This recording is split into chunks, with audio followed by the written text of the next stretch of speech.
Hi everyone, I'm Gemma Catolino, postdoctoral research from Delft University of Technology, and today I'm going to present our paper that is about the proposal of refactoring strategies for mitigating and solve community smells. Two things before started.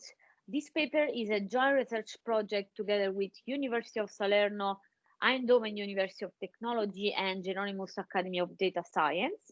And last thing, we obtained the available reusable and functional badges from ACR. So let's start from introducing the context of this paper.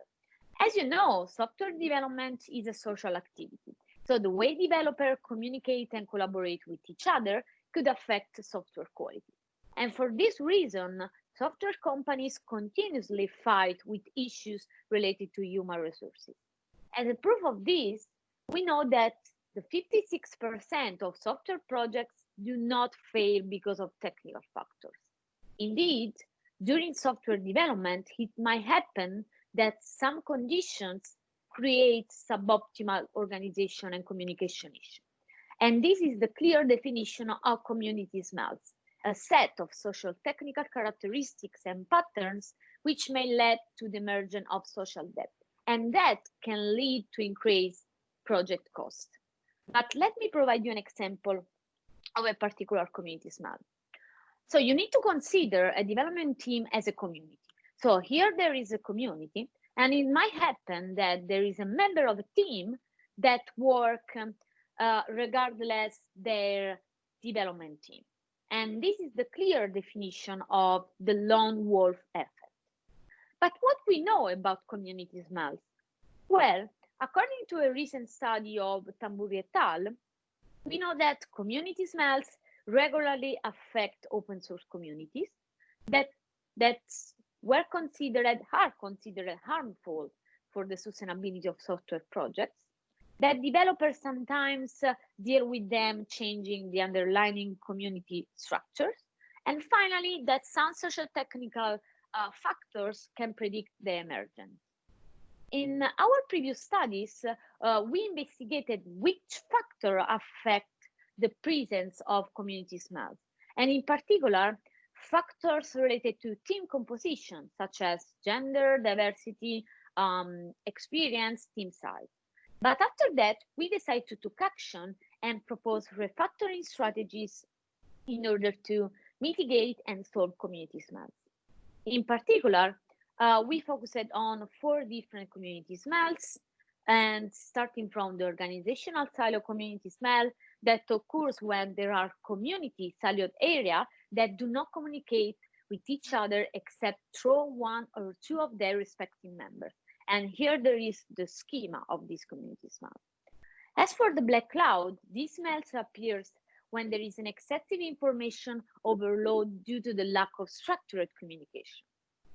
The lone wolf I already explained you, and as for the radio silence, this smell appears when one team member interposes her or himself into every formal communication across 2 or more subcommunities.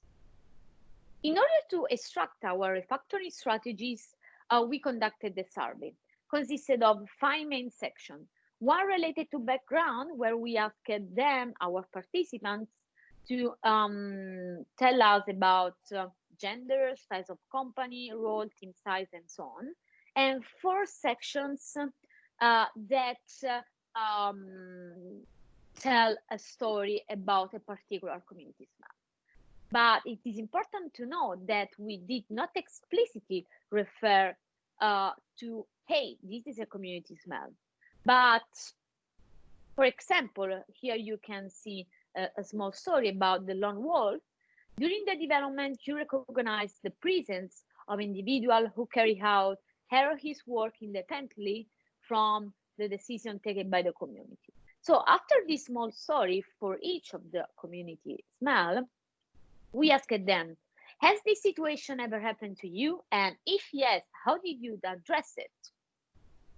In total, we received 76 answers, and in order to extract our refactoring strategies, we rely on the answer of the second question, in particular, starting from the text, the open text, the open answer, we rely on the grounded theory method, and we conducted 2-3 rounds in order to arrive from an open answer to a refactoring strategy. So until we arrived to the theoretical saturation, so the classification was complete. Let's move into the part of the results. As for the first question, has this situation ever happened to you? We count the number of yes or no. And in particular, we can notice that community smells are relevant. And so we can confirm also the result of the paper of Tamburri et al. An interesting result is about the lone wolf. Indeed, the 66% of the participants deal with the lone wolf and belong to a very large companies with 250 and 2,000 employees. As for the refactoring strategies, I don't have enough time to explain all of them, but I can tell you that all the refactoring strategies for each community smell makes a lot of sense with their definition. For example, as for the organizational silos, we notice that the most mentioned strategies is related to restructure the community. So in this way, you can avoid the polarization of 2 or more sub-communities that do not communicate with each other. As for the black cloud, that is a community smell related to a communication problem, the most mentioned strategies is to create a proper communication plan. As for the radio silence, the most mentioned strategies is to do several cohesion and mentoring exercising. And finally, as for the lone wolf, we see that the most mentioned strategy is talking with the lone wolf, so talking with the team members, as well as introduce a social sanctioning mechanism, so fire the lone wolf. We are aware that we need to confirm more these refactoring strategies, but this for sure is a first step toward the concrete heuristics to remove community smell and improve their detection. As for the future work, we plan to involve more participants, community smell as well, and also investigate the open source perception of participants. Thank you, and see you live for ICSE 2020.